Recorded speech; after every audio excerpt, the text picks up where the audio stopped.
Au début, l'odeur de brûlé dans l'appartement lui semblait étrange, comme si quelqu'un avait oublié quelque chose sur la cuisinière derrière le mur. Puis, il comprit que l'odeur provenait de sa propre table. Au bord, sous une pile de vieux reçus, clignotait faiblement un petit réveil électronique au boîtier rayé. À côté se trouvaient les piles retirées, froides et manifestement déchargées. Il les avait lui-même retirées quelques heures plus tôt, pour que le bip nocturne cesse enfin. Mais le réveil semblait l'ignorer. L'écran clignotait dans l'obscurité et un son faible, presque interne, résonnait dans l'appartement, comme si le signal ne provenait pas des fils, mais d'ailleurs. Bonjour à ceux qui écoutent cette histoire. Écrivez dans les commentaires d'où vous la regardez et ce que vous pensez des bruits nocturnes difficiles à expliquer. Je vous souhaite une écoute paisible, mais très attentive. Il a accepté cet appartement presque sans hésiter. Prix bas, meubles déjà assemblés, bureau près de la fenêtre, trajet normal pour se rendre à son travail de nuit. Pour quelqu'un qui venait de quitter un dortoir exigu et qui avait toujours peur de se retrouver sans toit, cela semblait être le salut. Le propriétaire était pressé et a mentionné en passant que l'ancienne propriétaire était décédée la nuit précédente à cette même table. L'appartement était vide et il était important pour lui de simplement cesser de perdre de l'argent. Le héros écoutait et ne pensait qu'à une chose. Il avait besoin d'un endroit calme, pas de l'histoire de quelqu'un d'autre. À l'intérieur, tout semblait soigné et étranger. Dans la cuisine, la vaisselle était rangée par taille et par couleur, les cuillères à café étaient séparées dans un verre. Dans la pièce, il y avait un canapé recouvert d'un plaid et une table sous verre sous laquelle se trouvaient les factures d'électricité et d'eau. La chaise était placée de manière étrange, ni rapprochée, ni éloignée, comme si quelqu'un s'était levé brusquement et s'apprêtait à revenir. Sur un petit bout de papier sous le verre était inscrit la date et la nuit où, selon le propriétaire, la propriétaire était décédée. Il mémorisa ces chiffres, mais tenta de les chasser de son esprit, comme une inquiétude superflue. Il avait remarqué le réveil dès le soir. Une petite boîte rectangulaire avec un écran terne, du plastique vieilli, une fissure sur le boîtier. À l'intérieur, 2 piles qui semblaient vides. Par habitude, il les remit tout de même en place. L'écran s'est allumé. Le réveil a émis un bip d'essai. Le héros a réglé l'heure, désactivé le mode alarme et jeté l'appareil sur le bord de la table, décidant qu'il en achèterait simplement un nouveau plus tard. Il était convaincu que cela mettait fin à sa conversation avec les affaires de l'ancienne propriétaire. Sa voisine l'a croisé dans l'escalier alors qu'il revenait du magasin avec des produits bon marché.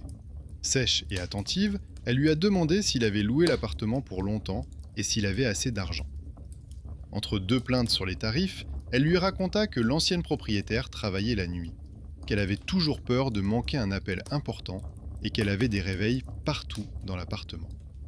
L'un d'eux était toujours posé juste devant elle, sur le bord de la table. La voisine ajouta que la femme était morte exactement à l'heure indiquée dans son carnet, et que depuis, certains entendaient un étrange couinement pendant la nuit. Le héros fit semblant de ne pas y prêter attention, mais ces mots restèrent gravés dans son esprit.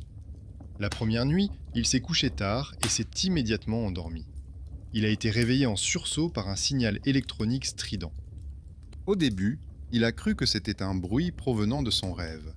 Il rêvait que le téléphone du bureau sonnait. Puis, il a compris que la pièce était réelle et sombre, et que le signal rompait le silence. Il s'est levé. Sur la table, le réveil qu'il pensait avoir complètement éteint était allumé. Les chiffres clignotaient sur l'écran, et il a eu le temps de distinguer l'heure. 3h47 minutes. Il a appuyé sur le bouton, a retiré les piles, et cette fois-ci, il les a cachées loin, dans l'armoire, pour être sûr de ne pas se tromper. L'écran s'éteignit. Il se dit qu'il s'était simplement trompé dans les réglages et retourna s'allonger sur le canapé, essayant de ne pas prêter attention au coin sombre où les meubles semblaient avoir légèrement bougé. Le matin, il arriva en retard au travail et reçut un rappel glacial que son poste pouvait facilement être pris par quelqu'un d'autre. Il s'accrochait à l'idée de l'appartement. Quel qu'il soit, c'était toujours mieux que de devoir à nouveau chercher où passer la nuit. L'alarme nocturne lui avait semblé être un rêve nerveux, reporté dans son corps. Mais le soir, en rentrant chez lui, il sentit dans l'escalier une légère odeur de brûlé, qui ne ressemblait ni à celle de la cuisine, ni à celle des cigarettes. Une clé étrangère était posée sous le paillasson de sa porte, soigneusement placée sur le côté.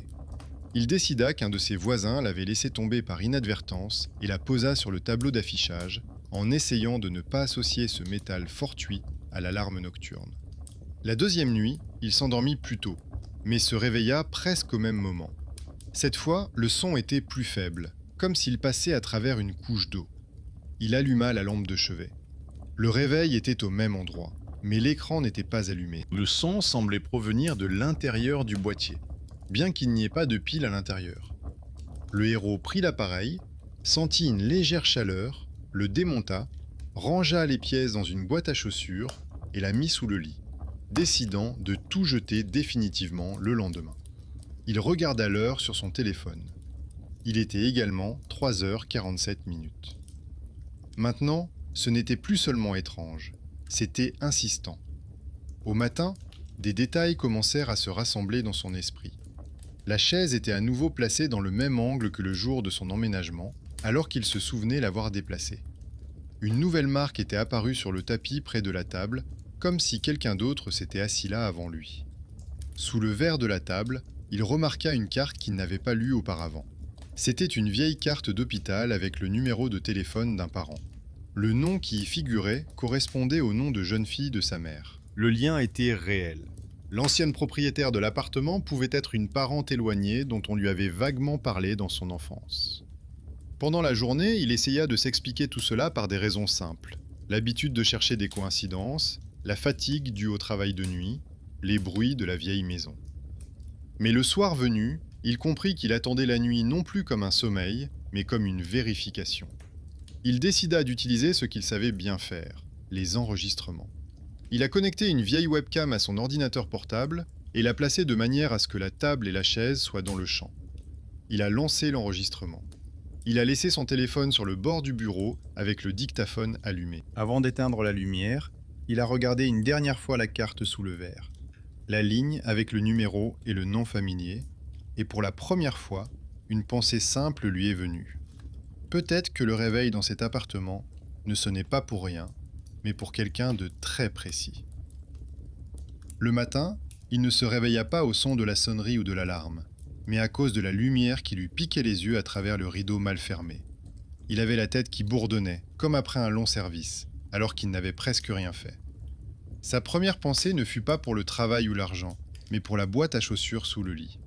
Il se pencha lentement, trouva le carton, le sortit et retint son souffle pendant 1 seconde. Comme s'il s'attendait à ce qu'un petit couinement se fasse à nouveau entendre à l'intérieur. Mais tout était silencieux, à part le froissement du carton sur le sol. À l'intérieur se trouvait le boîtier dévissé du réveil, de petites pièces et un espace vide à l'endroit où aurait dû se trouver l'écran. Le plastique semblait froid et complètement mort.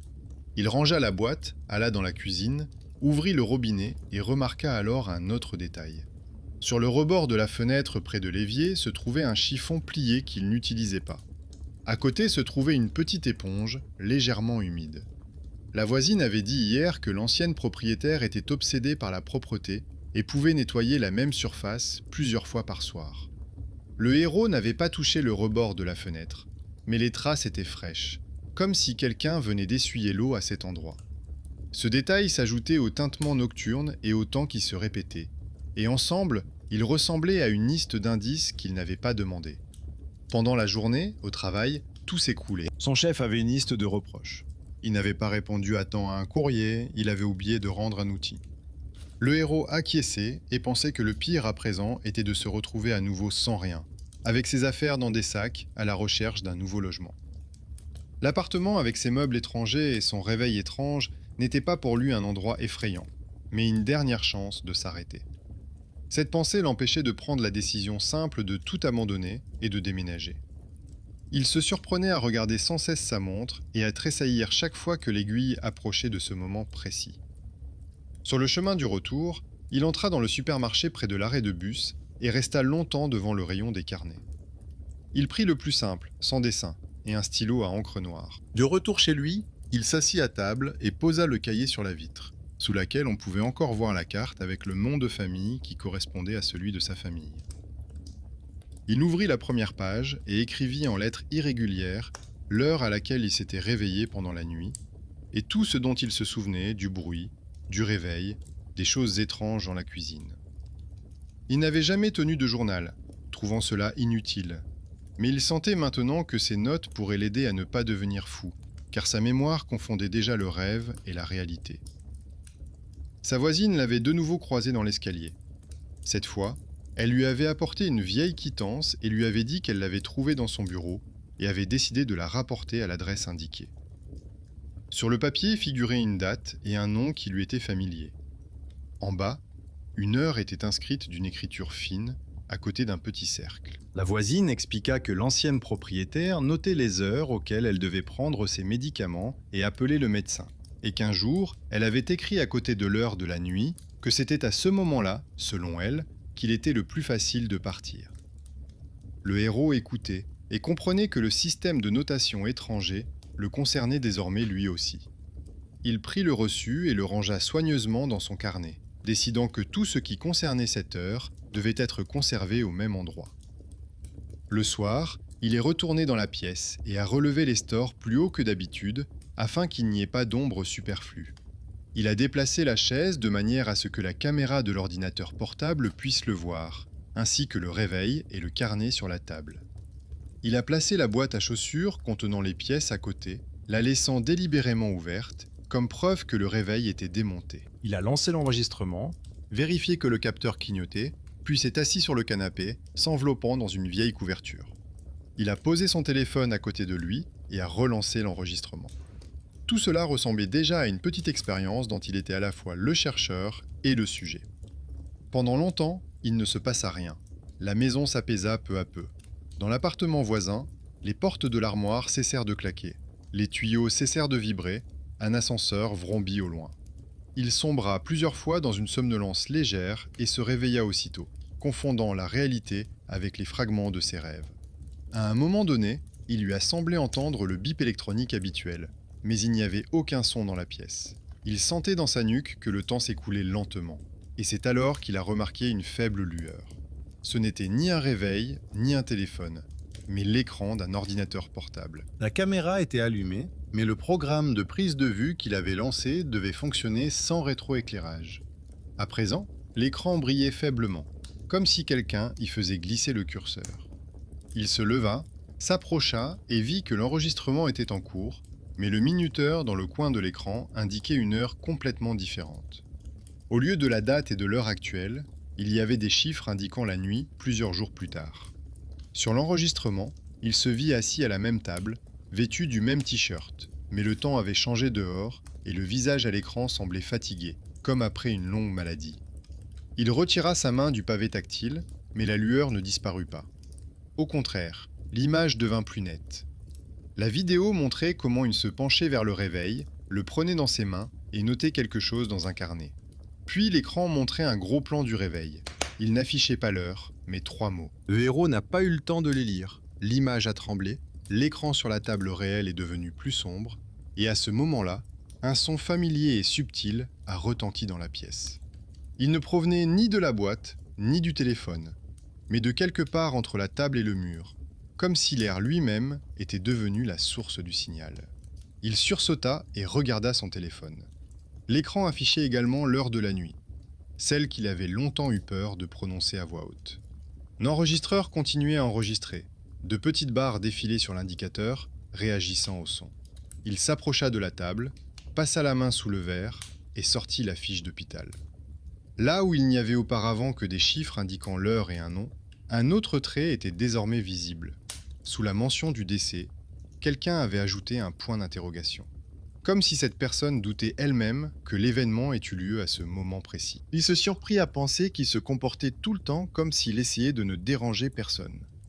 Il marchait doucement, parlait à voix basse, éteignait les appareils lentement, comme s'il avait peur d'effrayer un voisin invisible. Cet état est familier à tous ceux qui ont déjà vécu dans un logement étranger et qui avaient peur de se faire remarquer inutilement. La différence était qu'ici, il ne se sentait pas l'invité de personnes vivantes, mais celui du temps inachevé de quelqu'un. Et cela pesait plus lourd que la pensée de la dette liée au loyer. Le lendemain, il décida d'utiliser pour la première fois ce dont il était habituellement fier au travail, son attention aux détails. Ses collègues lui confiaient souvent des tâches consistant à vérifier des tableaux ou à trouver des erreurs dans de longues chaînes de chiffres. Cela semblait ennuyeux, mais il le faisait rapidement et sans erreur. Il transposa alors cette compétence chez lui. Il posa un bloc-notes sur la table, étala à côté toutes les factures, la carte retirée de sous le verre, et commença à noter les heures, les dates, les petits détails que quelqu'un avait auparavant jugés sans importance. Il remarqua que la même heure de la nuit apparaissait à plusieurs endroits, dans l'acte de décès, dans les notes en marge des reçus, dans le calendrier de prise des médicaments qu'il avait trouvé par hasard dans le tiroir du bas du bureau. Partout, cette heure était entourée ou soulignée. Comme si l'ancienne propriétaire n'avait pas simplement peur de dormir, mais attendait quelque chose lié précisément à ce moment précis. Il n'avait jamais vraiment cru sa voisine, mais maintenant, ses paroles sur les bruits étranges de la nuit commençaient à s'assembler, avec les traces sur le papier, pour former un tableau cohérent. Le soir, il alluma à nouveau son ordinateur portable et ouvrit l'enregistrement de la nuit. La vidéo était nette, même si la caméra était vieille. Jusqu'à ce moment-là, rien d'inhabituel ne s'était produit. Il était assis, somnolait, se levait, buvait de l'eau, se rassoyait. Mais quelques minutes avant l'heure habituelle, il remarqua que le dossier de la chaise près de la table s'inclinait légèrement, comme si quelqu'un s'y appuyait d'une main invisible. Personne d'autre n'apparaissait à l'image. Quelques secondes plus tard, le réveil est apparu dans le champ de la caméra, alors qu'en réalité, il était démonté. C'était comme si une autre image s'était superposée à l'écran, comme si la caméra avait brièvement filmé une autre nuit. Cela ne ressemblait plus à une simple coïncidence. Mais au lieu de prendre ses affaires et de s'enfuir, il ressentit une étrange obstination. Comme si l'histoire de l'appartement dans lequel il s'était retrouvé par nécessité essayait, à travers les enregistrements et les appareils d'autrui, de l'entraîner dans une affaire inachevée. Au fond, cela touchait même sa fierté. Toute sa vie, on l'avait ignoré. On lui avait toujours confié les tâches administratives ingrates et on avait oublié de le remercier. Et maintenant, peut-être que quelqu'un l'avait choisi précisément pour achever ce que l'ancienne propriétaire n'avait pas eu le temps de faire. Le jour même, il décida de parler différemment à sa voisine. Non pas comme à une personne envahissante qui aime les histoires des autres, mais comme à la seule témoin de ce qui s'était passé ici avant lui. Il l'interrogea sur les appels nocturnes, sur l'heure, sur le fait que les appareils s'allumaient parfois tout seuls. La voisine, un peu adoucie par le fait qu'on l'écoutait enfin attentivement, lui montra un vieux carnet. Il contenait des notes sur le paiement des services publics, de brèves remarques sur la météo et quelques phrases sur la façon dont l'ancienne propriétaire avait peur un jour de ne pas réussir à éteindre un réveil important. La voisine a dit que celle-ci lui avait assuré que si elle ne se réveillait pas à ce moment précis, quelque chose resterait inachevé. Il est retourné dans la chambre avec un état d'esprit différent. Sur la table, sous le verre, se trouvaient désormais 2 cartes et une vieille quittance. Dans le carnet, les premières pages de ses propres notes. Le soir laissait lentement place à la nuit, et pour la première fois, il ressentait non seulement de la peur, mais aussi une étrange responsabilité pour ce qui se passerait au moment où le sifflement familier retentirait à nouveau. Et quelque part au fond de lui, une décision se formait déjà. Ne pas rester assis à attendre le signal, mais l'accueillir comme on accueille un appel téléphonique dont dépend non seulement une vie, mais aussi le silence de tout un appartement qui a vécu trop longtemps dans le même temps. Tout ce qu'il avait appris ces derniers jours se résumait à un moment qui se répétait. La nuit, marquée dans l'affiche, dans les reçus, dans le carnet de l'ancien propriétaire, dans ses propres réveils. Le réveil, qui n'existait plus en tant qu'objet, mais dont le signal continuait de retentir, comme si l'appartement lui-même gardait cette heure ouverte. Il se surprit à penser qu'il n'attendait plus que tout se termine tout seul. Maintenant, il attendait précisément ce signal, comme on attend le résultat d'une analyse ou la réponse d'un bureau qui décidera si votre contrat sera prolongé et si vous conserverez votre logement. Dans l'après-midi, il s'assit à nouveau à sa table et ouvrit son carnet. Sur une page, il nota tout ce qui était lié à cette heure. La mention du décès de l'ancienne propriétaire, Les annotations dans son ancien emploi du temps, les sonneries étranges du réveil, l'heure à laquelle l'ordinateur portable affichait la nuit, plusieurs jours à l'avance. À côté, il ajouta ses propres observations. Une éponge humide sur le rebord de la fenêtre, comme si quelqu'un avait essuyé de l'eau. Des bruissements dans la pièce avant le signal, un léger déplacement de la chaise dans l'enregistrement de la caméra. Il en résulta une liste qui ne respirait pas le mysticisme, mais une sorte d'insistance sèche, presque professionnelle. Comme si un homme invisible essayait de transmettre le même simple rappel, mais se heurtait à chaque fois au fait que personne ne l'entendait à temps. Il se souvint des paroles de son chef qui disait qu'il avait l'œil pour les détails, et pour la première fois depuis longtemps, il sentit que cette qualité pouvait être utile non seulement pour les rapports des autres.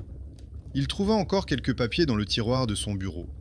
De vieux reçus, des bouts de notes, un autocollant avec une note indiquant qu'il fallait faire le tour de la pièce avant de se coucher et vérifier toutes les prises électriques. Partout où il était question d'éteindre quelque chose, il y avait soit 2 lignes soulignées, soit un petit point à côté de la note. Cela concernait particulièrement souvent la vieille rallonge sous la table à laquelle étaient branchés l'ordinateur, la lampe et les chargeurs. Il se pencha, regarda et vit une tache carbonisée près d'une des prises, que l'on aurait pu prendre pour un ancien dommage. Jusqu'alors, il n'y avait pas prêté attention. Ce détail l'amena à voir sous un autre angle la phrase qui lui venait à l'esprit chaque fois qu'il pensait au signal nocturne. Pas l'abstrait « partir sans avoir eu le temps », pas des peurs générales, mais un simple sens pratique. Ne pas oublier d'éteindre quelque chose de dangereux. L'appartement était rempli de vieux appareils qui n'étaient pas conçus pour une utilisation intensive. Le câblage faisait du bruit, les ampoules clignotaient parfois, comme si le courant dans les murs hésitait à continuer ou à s'arrêter. Il commençait maintenant à considérer tout cela comme la toile de fond de la dernière tentative du quelqu'un pour empêcher quelque chose qui pourrait arriver non seulement à une seule personne, mais à tout l'immeuble. Ce jour-là, on sonna à la porte. Ce n'était ni un livreur ni une voisine familière qui se tenait sur le seuil, mais un homme vêtu d'une blouse portant le logo de la société de maintenance. Il a dit qu'une inspection du tableau électrique était prévue dans l'immeuble et qu'il faudrait couper brièvement le courant pendant la nuit pour remplacer une partie des câbles. Le héros a demandé machinalement à quelle heure exactement cela était prévu et a entendu une combinaison familière d'heures et de minutes. L'employé a précisé l'heure exacte, en ajoutant toutefois qu'il était possible qu'il y ait un léger retard. Cela semblait répondre à toutes ces notes. Ce n'était pas un invité inattendu venu d'un autre monde, mais un simple électricien qui avait fait son travail et était reparti en laissant derrière lui un document officiel tamponné sur lequel figurait la date et l'heure exacte. Ce document est devenu une ligne supplémentaire dans son carnet. Il y a soigneusement noté cette coïncidence, soulignant qu'il ne s'agissait plus seulement d'observations personnelles et de rumeurs, mais d'un document qui reliait l'heure nocturne à venir à une action réelle dans la maison. S'il pouvait auparavant se permettre de penser que tout ce qui se passait n'était qu'un étrange jeu de ses nerfs, d'autres personnes étaient désormais en jeu. Ce qui se passerait cette nuit-là pourrait déterminer si les voisins se réveilleraient à leur rythme habituel ou se retrouveraient dans un couloir rempli de fumée et de cris. Cette pensée calma sa peur et la transforma en une attente tendue, dans laquelle il y avait presque autant de responsabilité que d'horreur. Le soir, il remit la pièce en ordre, mais cette fois-ci, il le fit consciemment. Il vérifia chaque prise, chaque fil, débrancha les rallonges superflues, ne laissant brancher que celles dont il ne pouvait se passer. Il s'assura qu'il n'y avait pas de poussière sous la table, qui pourrait s'enflammer au contact d'une étincelle. Il disposa les objets de manière à ce qu'aucun fil ne pende dans le vide et ne soit trop tendu. Tout cela ressemblait à une préparation normale en vue de la visite des inspecteurs, mais au fond de lui, il savait qu'il se préparait à une nuit où le réveil, qui n'existait plus, et l'électricien de la société de maintenance se retrouveraient dans le même intervalle de temps. Il posa son téléphone et son ordinateur portable sur la table, activa l'enregistrement bien avant minuit. Il ouvrit son carnet à la dernière page et posa un stylo à côté. Il ressortit la boîte contenant le réveil démonté dessous son lit et la plaça bien en évidence, comme pour lui rappeler que l'objet avait été détruit, mais que le signal était toujours là. La pièce était silencieuse. Seul l'un de ses voisins avait ouvert le robinet de l'eau derrière le mur.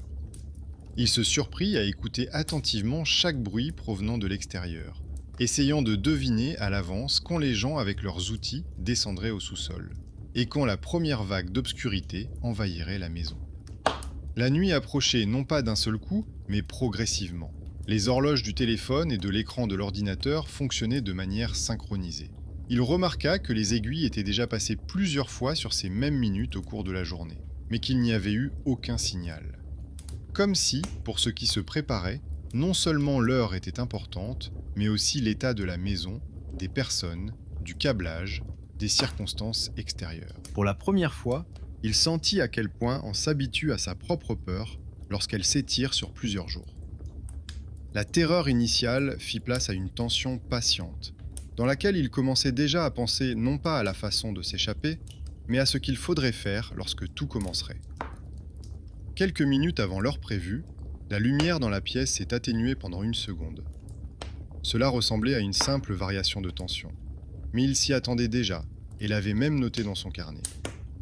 Presque immédiatement après, une lourde porte a claqué quelque part en bas et un bruit sourd, semblable à un coup lointain, a retenti dans la colonne montante. Il imagina les électriciens descendre vers le tableau électrique, ouvrir la porte métallique, vérifier les câbles, effectuer leur travail de routine, sans se douter que dans l'un des appartements, quelqu'un était assis dans le silence le plus complet et notait chaque étape, chaque coïncidence, avec les marques laissées depuis longtemps par d'autres. Alors qu'il ne restait que quelques minutes avant le moment fatidique, il éteignit la lumière du plafond et ne laissa que la lampe de bureau allumée.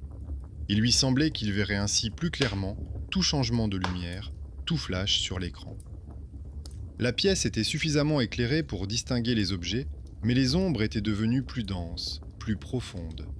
Il posa à nouveau sa main sur le bloc-notes et sentit ses doigts trembler légèrement. Non pas à cause d'une peur mystique, mais parce qu'il comprenait que sa propre décision de rester, de ne pas s'enfuir, de garder le contrôle sur tout ce qu'il pouvait, allait soit confirmer que l'appel nocturne était le dernier avertissement de l'ancienne propriétaire, soit montrer qu'il était allé trop loin en essayant d'expliquer les pannes accidentelles du câblage. Le son, lorsqu'il se fit entendre, était toujours aussi fin et anormalement régulier. Mais cette fois-ci, il n'était pas perceptible au fond de son sommeil, mais clairement audible dans le silence nocturne de l'appartement. Au même instant, l'écran du téléphone clignota et afficha non seulement l'heure habituelle, mais aussi la date, avancée d'1 jour. L'écran du réveil, qui n'existait plus, ne pouvait rien afficher, mais une courte ligne de rappel s'alluma dans la partie inférieure de l'écran du smartphone. Il ne se souvenait pas l'avoir créé lui-même. À l'intérieur, tout se contracta. Non seulement à cause du sens, mais aussi parce que cela ressemblait à une nouvelle couche venant s'ajouter aux coïncidences déjà existantes. Comme si le système même qu'il utilisait tous les jours avait capté un signal étranger et l'avait réassemblé sous une nouvelle forme. La ligne de rappel était courte et obstinée. À la place du texte système habituel, 3 mots s'affichaient sur l'écran du téléphone, ce qu'il ne fallait pas oublier d'éteindre. Juste en dessous se trouvait une date qui n'était pas encore arrivée. Il calcula mentalement le nombre de jours qui le séparaient de cette date et comprit qu'il ne s'agissait pas d'une erreur aléatoire du calendrier. Tout ce qui s'était passé avant cela le poussait vers une heure précise, mais à présent, un chiffre concret s'ajoutait à cette heure. Comme si quelqu'un d'autre avait soigneusement tracé une ligne sous toutes ses notes et mis un point final. Il nota cette date dans son carnet, l'encercla, ajouta une note sur cet étrange rappel et sur le fait qu'il était apparu au moment du signal nocturne. Puis il resta longtemps assis, regardant tour à tour son téléphone et la boîte contenant les restes du réveil. L'inquiétude à l'intérieur n'avait pas disparu, mais elle avait changé. Il ressentait moins une terreur incompréhensible et davantage le sentiment qu'il n'était pas face à quelque chose d'informe, mais à une tâche avec des conditions, des délais et le travail inachevé de quelqu'un. Ce sentiment rappelait les anciens rapports que son chef lui demandait de corriger, car lui seul remarquait les petites incohérences importantes. Une semaine avant le jour J, il a vécu comme quelqu'un qui doit passer un examen final auquel il ne peut échapper. La journée, il travaillait, envoyait des emails, effectuait des petites tâches, discutait avec son chef pour savoir s'il pouvait prendre un projet supplémentaire et gagner un peu plus d'argent. La nuit, il se réveillait comme d'habitude, mais le réveil ne sonnait plus. Seule la lumière de la cuisine tremblait parfois légèrement, comme si le courant dans le câblage avait un moment d'hésitation. Il le notait dans son carnet. Un jour, en passant devant le tableau électrique dans l'entrée, il remarqua sur la porte un vieux bout de papier avec le nom de l'ancienne propriétaire et la date d'une inspection prévue qui n'avait jamais eu lieu. Dans le coin de la feuille, une lettre familière le fit tressaillir, et il se souvint pourquoi cette écriture lui avait semblé familière dès le premier jour. Il y a de nombreuses années, sa mère l'avait emmené, alors qu'il était encore écolier, dans le même établissement où cette femme était assise à son bureau et remplissait des reçus. Il était alors assis dans un coin, en train de dessiner, tandis qu'elle expliquait paresseusement aux clients combien il était important, avant de se coucher, de faire le tour de l'appartement pour vérifier les prises électriques et les vieilles rallonges. Il ne se souvenait pas de son visage, mais de sa manière d'écrire les chiffres et les lettres, oui. Aujourd'hui, cet épisode lointain, presque oublié, s'inscrivait soudain dans la chaîne qu'il avait constituée ces derniers jours. Il s'avérait que la personne dont il lisait les notes avait déjà essayé de lui enseigner la même chose, mais à travers une simple conversation sur la prudence au quotidien. La veille du jour prévu, on sonna à nouveau à la porte. Sur le seuil se trouvait la même voisine qui aimait écouter ses propres histoires. Elle avait apporté des bocaux. Se plaignait que l'installation électrique de l'immeuble était vieille et lui donna une information importante. Selon elle, l'ancienne propriétaire avait appelé plusieurs fois l'électricien, écrit des plaintes et demandé à ce que le même tronçon de câble soit remplacé. On lui répondait que ce serait bientôt fait, que tout était en ordre, mais elle continuait à régler son réveil tous les soirs à la même heure pour vérifier qu'il n'y avait pas d'odeur de plastique brûlé dans l'appartement. À un moment donné, elle est morte à sa table, sans avoir attendu que quelqu'un fasse ce qu'elle demandait. Cette histoire occupait un autre paragraphe dans son carnet. On comprenait désormais pourquoi le réveil était au centre de l'intrigue.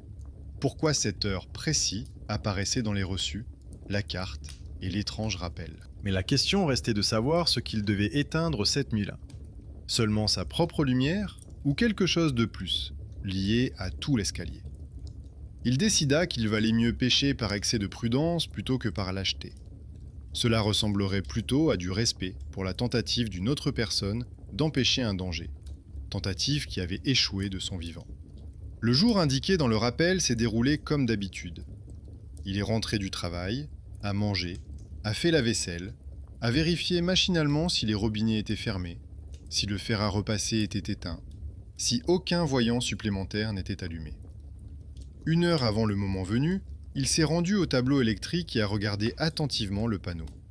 À ce moment-là, sa voisine du rez-de-chaussée rentrait du travail, fatiguée, les bras chargés de sacs. Il lui expliqua qu'il y aurait une vérification pendant la nuit, se référant aux documents de la société de maintenance, et lui demanda de ne pas allumer d'appareil inutile pendant cette période. Elle balaya ses propos d'un revers de main, disant qu'il ne se passerait probablement rien, mais acquiesça tout de même. Ces mots reflétaient le mépris auquel il était habitué. Un locataire, jeune, nerveux, qui se préoccupe trop des câbles. De retour dans l'appartement, il s'est rassis à la table, a allumé son ordinateur portable et a placé son téléphone de manière à voir l'écran. Il n'a pas éteint la lumière du plafond, au contraire. Il a tout laissé allumer afin de voir clairement le moindre scintillement. On aurait dit qu'il surchargeait délibérément le système pour le tester à son maximum, tout en gardant la main sur l'interrupteur. Sous la table, le réfrigérateur ronronnait doucement, et dans l'autre pièce, on entendait le bruit régulier du routeur en marche. Dans ce bruit de fond domestique, une seule pensée résonnait. Il ne fallait pas partir avant de comprendre pourquoi tout cela arrivait. Quelques minutes avant l'heure, la lampe au-dessus de la table a tremblé et s'est éteinte pendant une fraction de seconde, puis s'est rallumée plus fort qu'avant. Une odeur modérée mais reconnaissable d'isolation chauffée s'est échappée du couloir. Il avait déjà senti cette odeur au bureau, lorsque la vieille rallonge avait failli fondre pendant une réunion. À l'époque, sa prudence avait sauvé le matériel. Aujourd'hui, tout se répétait à une échelle plus dangereuse. Au même moment, un bruit sourd et bref, comme celui d'une porte métallique qui claque, retentit quelque part en bas. Il comprit que quelqu'un avait ouvert le tableau électrique. Le téléphone s'est allumé tout seul, comme s'il avait reçu un signal caché. L'écran affichait la même heure que celle indiquée sur la carte de décès et la date qu'il avait notée 1 semaine auparavant. En dessous figurait la même phrase demandant de ne pas oublier d'éteindre l'appareil. Sans hésiter, il se leva et se dirigea vers le couloir, emportant avec lui une lampe de poche qu'il trouva dans un tiroir. En ouvrant la porte, il a entendu que la lumière dans la cage d'escalier tremblait aussi bizarrement. Il y avait une forte odeur de fil électrique surchauffé dans l'air, qui lui piquait la gorge. Une bande étroite et chaude longeait le mur autour de la colonne montante. Il descendit rapidement vers le tableau électrique et vit que la porte restait entr'ouverte. À l'intérieur, quelqu'un était déjà en train de tripoter les fils. C'était le même électricien de la société de maintenance qui était venu dans l'après-midi. Des outils gisaient sur le sol, une lampe éclairait une chaîne de câbles, et l'un d'eux était manifestement en surchauffe, enveloppant tout autour de lui d'une étrange lueur terne. L'électricien marmonna quelque chose à propos du fait qu'il détestait les coupures de courant nocturne. Sans discuter, le héros lui montra le papier, ses notes et le fait que d'étranges fluctuations de lumière avaient commencé à se produire dans l'appartement bien avant l'inspection. Il décrivit l'odeur, l'heure et le fait que les anciennes plaintes de l'ancienne propriétaire concernaient précisément cette partie. Cette conversation n'était ni bruyante ni dramatique. Il s'agissait plutôt d'une discussion sèche et réservée entre deux personnes que les circonstances avaient amenées à se rencontrer. L'électricien a d'abord haussé les épaules, mais lorsqu'il a entendu que les symptômes se reproduisaient toujours à la même heure, il a froncé les sourcils et a fouillé plus profondément dans le boîtier électrique. Il y a trouvé un morceau de vieux câble dont l'isolation était endommagée et qui aurait dû être remplacé dès que les plaintes avaient été formulées. Son visage changea. Il comprit qu'il ne s'agissait pas cette fois d'un locataire nerveux, mais d'une menace réelle. Il retira la partie endommagée, coupa temporairement l'électricité dans la moitié de l'entrée et marmonna qu'il était bon que quelqu'un ait fait du bruit à temps. Les locataires, qui s'étaient précipités dans le couloir à cause de la coupure soudaine, chuchotaient avec mécontentement. Mais lorsqu'ils ont vu le morceau de câble noirci dans les mains de l'électricien, ils se sont tus. La voisine, qui considérait sa panique comme excessive, a changé d'avis. Son regard n'exprimait pas une gratitude bruyante, mais une simple et discrète reconnaissance. Il ne se sentait pas comme un héros au sens habituel du terme. Il se sentait plutôt comme ce petit homme qui, un jour, avait remarqué que 2 lignes d'un document ne correspondaient pas, et qui avait maintenant appliqué cette capacité non pas à des papiers, mais à un immeuble résidentiel. Quand il est revenu à l'appartement, l'odeur de plastique brûlé s'était déjà dissipée. La lumière a été rallumée plus tard, et tous les appareils ont fonctionné comme si de rien n'était. Il s'est approché de la table et a regardé son téléphone. Il n'y avait ni rappel, ni date étrange sur l'écran. Le réveil était silencieux, comme le sont les mécanismes démontés. Il ouvrit son carnet, ajouta la dernière note sur la vérification nocturne, la coupure du disjoncteur et le câble trouvé. Puis il tourna la page et la laissa vide. Pour la première fois depuis tous ces jours, il n'avait pas le sentiment qu'il fallait urgemment terminer quelque chose dans cette histoire. Les nuits suivantes, il dormit d'un sommeil inhabituellement profond. Le réveil ne sonna plus ni à l'heure prévue, ni à aucun autre moment. Parfois, par habitude, il se réveillait et regardait son téléphone. Mais seule l'heure et la date habituelle y étaient affichées. L'appartement portait encore les traces de l'ancienne propriétaire. Des notes soignées, des reçus, un autocollant sur la porte du coffret électrique. Mais désormais, il n'était plus perçu comme une source d'inquiétude, mais comme des fragments de la vie de quelqu'un qui, jusqu'à la fin, avait essayé de contrôler ce qui était en son pouvoir. Et même après sa mort, sa minutie dans les détails s'était avérée plus forte que l'indifférence du système et la fatigue de ceux qui auraient dû arriver à temps. Un jour, dans l'après-midi, il traversa la pièce et remarqua que le réveil dans la boîte était toujours là, immobile. Il fut surpris de voir à quel point il était désormais serein à son égard. Le soir, avant de se coucher, il s'est surpris à faire le même geste habituel. Il a fait le tour de la pièce, vérifié que tous les appareils inutiles étaient éteints, tout en jetant un coup d'œil à la fenêtre et à l'écran sombre de son téléphone. Ce petit rituel était la seule chose qui restait de toute cette histoire. Plus d'appels nocturnes effrayants, ni de rappels étranges. Juste un mouvement précis de la main vers l'interrupteur. Au bout d'un certain temps, sa voisine lui dit qu'elle trouvait leur immeuble plus calme. Selon la rumeur, l'électricien aurait signalé le remplacement urgent du câblage et ajouté dans son rapport que les locataires avaient eux-mêmes fait preuve de vigilance. Personne ne parlait de fantômes, de réveils ou de voix étrangères. Tout était expliqué par quelques lignes sèches sur les vieux câbles et les contrôles nocturnes. Mais en feuilletant son carnet, il voyait autre chose entre ces lignes. Comment l'habitude de quelqu'un de tout comprendre littéralement, de tout vérifier à temps, continuer à vivre sans la personne elle-même. Il y avait là un sentiment de justice assez discret, mais ferme. Pas un triomphe sur le surnaturel, pas une victoire sur la peur, mais simplement la poursuite de la dernière tâche de quelqu'un. Le réveil, qui sonnait après la mort de sa propriétaire, a finalement obtenu ce qu'elle avait cherché à obtenir de son vivant. Son signal a été entendu, son sens a été compris, et ce pourquoi il avait été réglé a été fait. Et lui, un locataire ordinaire avec l'habitude de tout noter, s'est avéré être celui grâce à qui cela a été possible.